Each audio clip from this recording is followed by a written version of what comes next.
जय माँ कामाख्या देवी। मित्रों, मैं आचार्य सोमनाथ भारद्वाज आपका अपने माँ कामाख्या परिवार में स्वागत करता हूँ और महामाई से आशा करता हूँ कि आप स्वस्थ और समृद्ध होंगे।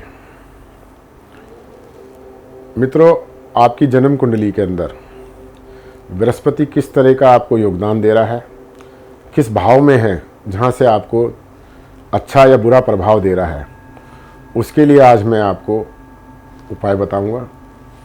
आप अपनी जन्म कुंडली को खुद खोल के देख सकते हैं। उसमें देखिए कि आपका बृहस्पति किस तरह का बैठा हुआ है। तो अगर आपका बृहस्पति पहले भाव में है तो छत्रपति कहलाता है। और छत्रपति बृहस्पति के लिए आप मंदिर में पूजा अर्चना कीजिए, यानी कि आप जितने रोज़ अगर मंदिर जाते हैं तो आपको उचित फल प्राप्त होगा। और आपके अधिष्ट देवता जो हैं विष्णु भगवान, बृहस्पति देव के अधिष्ट देवता ब्रह्मा जी हैं। और ब्राह्मणों की पूजा अर्चना करने से या ब्राह्मणों की सेवा करने से बृहस्पति का उच्च फल प्राप्त होगा।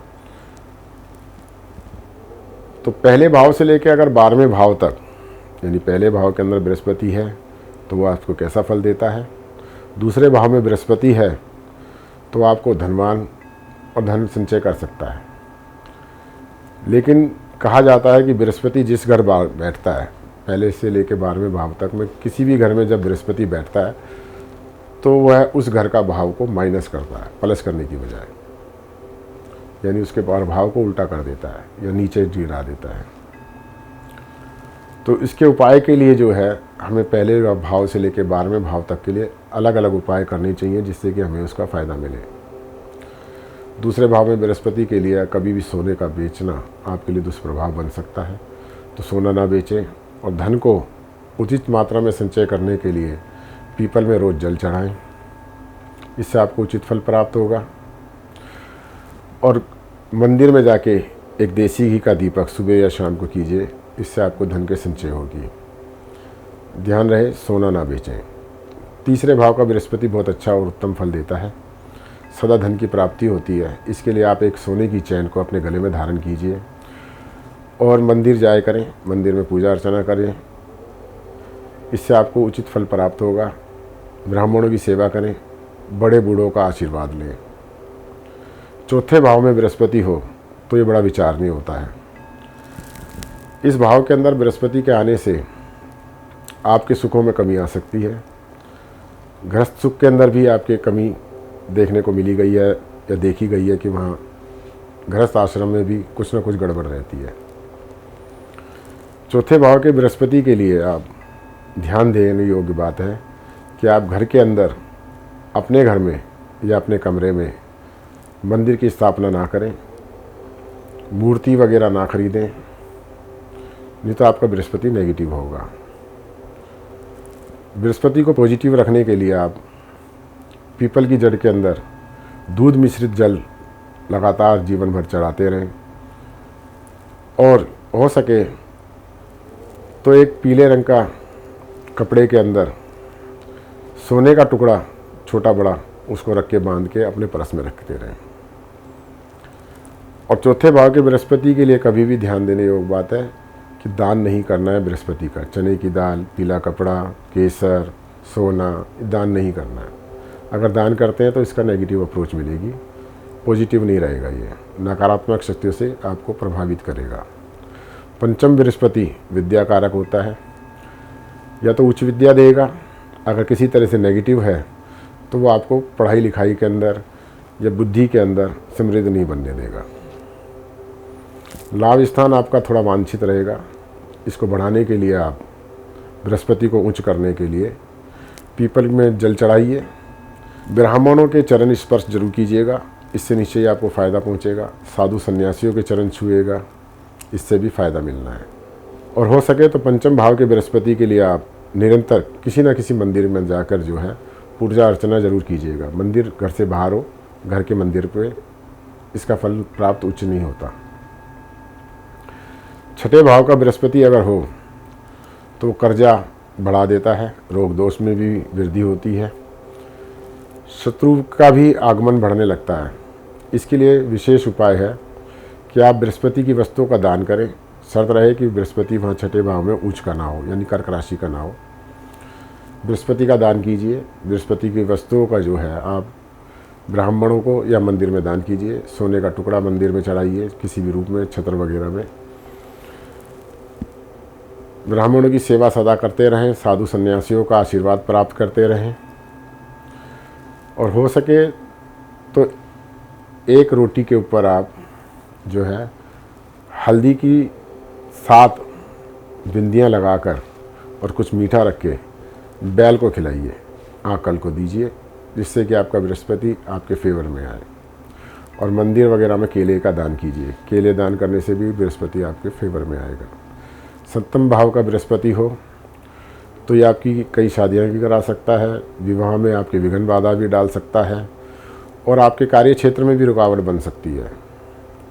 7वें बृहस्पति के लिए आप कभी भी मंदिर बनाने के लिए, प्याऊ लगाने के लिए दान ना करें, मंदिर की स्थापना ना करें, घर में मूर्ति की स्थापना ना करें, स्वयं कभी भी मूर्ति ना खरीदें किसी भी तरीके से।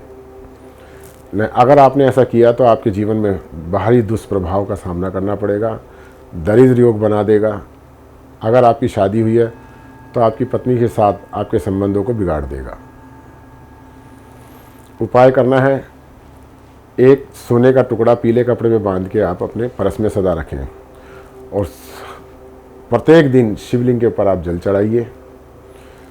हल्दी युक्त जल आप करके जो है शिवलिंग को अर्पित कीजिए, इससे आपको निश्चित फ़ायदा पहुंचेगा। अष्टम बृहस्पति आपके ऊपर जो है आयु प्रभाव डालता है। बहुत ही दुष्प्रभाव अष्टम भाव में पड़ते हैं। अष्टम प्रभाव में बृहस्पति जिनके होते हैं, ज़्यादातर देखा गया कि वो फैट हो जाते हैं, मोटे बहुत हो जाते हैं, चलने फिरने में दिक्कत होती है, और किसी न किसी तरीके से वह किसी ब्राह्मण की या किसी साधु की या पीपल की दोष उनके ऊपर लग जाता है, यानी उनका अपमान कर देते हैं, या पीपल उखाड़ा होता है, जिसकी वजह से उनका फैट इतना बढ़ जाता है कि उनको अपने जीवन यापन में बड़ी दिक्कत होती है। उपाय सरल है और सटीक है। एक पीपल का पेड़ शमशान भूमि में लगाइए, और जब अगर महादशा या अंतरदशा या पत्यंतर दशा हो तो बृहस्पति की इन दशाओं के समय में आप मंदिर से दूर रहें, साधु सन्यासियों से दूर रहें, इनका कभी भी अपमान ना करें। घर में बड़े बुजुर्ग हों, उनकी आप सेवा कीजिए, उनके पैर छूजिए। अगर आपके घर में आपके दादा हैं तो उनके पैर जरूर स्पर्श कीजिएगा। चरण छूने से आपको विशेष लाभ प्राप्त होगा। दादा का सम्मान जरूर कीजिएगा। 9वें घर में बृहस्पति पूजा वाला कहलाता है। 9वें घर में बृहस्पति आने से आप मंदिर जाइए, पूजा अर्चना कीजिए, इससे आपको विशेष लाभ मिलेगा। देसी घी का दीपक जरूर जलाएं। किसी भी देवी देवता की पूजा करें और निष्ठावान होकर और श्रद्धा के साथ करें, तो आपका भाग्य निरंतर बढ़ता जाएगा। 10वें भाव का बृहस्पति हो तो आप धातु की वस्तुओं का व्यापार करें, किसी भी धातु का, तो बृहस्पति आपको उच्च फल देगा। यहाँ आप अगर सोने का भी व्यापार करते हैं, सोना भी बेचने लगते हैं, तो भी आपको इसका प्रभाव बहुत उच्च फल मिलेगा। तो 10वें भाव में बृहस्पति हो तो आप मंदिर की भी स्थापना ना करें और मंदिर ना जाएं। जीवन भर हो सके तो आप अपने लिए कभी भी मंदिर खरीद के ना लाएं और कोई मूर्ति पूजन ना करें। 10वें भाव के बृहस्पति में आप सोना धारण ना करें, इससे आपके पिता की आयु घटती है और उनकी आयु के ऊपर या उनके जीवन के ऊपर भारी संकट आते हैं। अगर पिता ना हो तो आप सोना धारण कर सकते हैं। 11वें भाव में बृहस्पति खुद अपने घर को प्रभावित करता है, क्योंकि कहा जाता है कि 11वां भाव शनि और बृहस्पति का है। तो 11वें भाव में अगर बृहस्पति है तो लाभ प्राप्त किए जा सकते हैं उससे। बृहस्पति का आप उपाय कीजिए, सर्वोत्तम उपाय है, आप पीपल के पेड़ के अंदर दूध, काले तिल ये मिश्रित करके जल के अंदर आप पीपल को निरंतर देते रहें, इससे आपको विशेष लाभ प्राप्त होगा। 12वें भाव का बृहस्पति बड़ा ही विकट और समस्याएं पैदा कर सकता है। मैंने अपने जीवन काल में देखा है कि जब मैंने कुंडली किसी की देखी है और महादशा या अंतरदशा या पत्यंतर दशा बृहस्पति की 12वें भाव से, या 12वें भाव में बृहस्पति बैठा है और वो महादशा चल रही है, तो ये ऐसे व्यक्ति घोर संकटों से जूझ रहे होते हैं। उनके ऊपर व्यापारिक समस्याएं तो बहुत ज़रूर ज़बरदस्त होती हैं, अगर नौकरी करते हैं तो भी। 12वें घर वाले बृहस्पति के व्यक्ति कभी भी भूल के मंदिर ना खरीदें। अगर महादशा के समय में या अंतरदशा के समय में उन्होंने किसी भी तरह से कोई छोटी बड़ी मूर्ति खरीदी या मंदिर खरीदा तो वो संकटों में घिर जाएंगे। तो फिर से मैं आपको बताता हूँ, चौथे भाव में, 7वें भाव में, 8वें भाव में और 12वें भाव में जब बृहस्पति हो और इनकी महादशा या अंतरदशा चल रही हो तो आप मंदिरों से दूरी बना के रखें। नहीं तो आपके जीवन में उन्हीं भाव के हिसाब से संकट आने लगेंगे। तो 12वें भाव के बृहस्पति के लिए आप निरंतर, जब 16 साल की महादशा होती है, अगर 16 साल की महादशा आपकी शुरू हुई है तो आप निरंतर पीपल में जल चढ़ाते रहें। सबसे छोटा लघु उपाय है कि पीपल में जल चढ़ाना।